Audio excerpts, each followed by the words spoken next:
Jelang pemeriksaan, Herianti, anak Akiditio dikabarkan jatuh sakit. Herianti sebelumnya dijadwalkan akan menjalani pemeriksaan lanjutan soal dana bantuan 2 triliun rupiah yang diduga hoaks.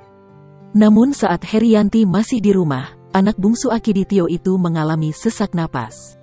Satu unit mobil ambulans dari Dinas Kesehatan Provinsi Sumsel tiba di rumah kediaman Herianti di Jalan Tugumulyo, Kecamatan Ilir Timur I, Kota Palembang, Selasa, tanggal 3 Agustus tahun 2021.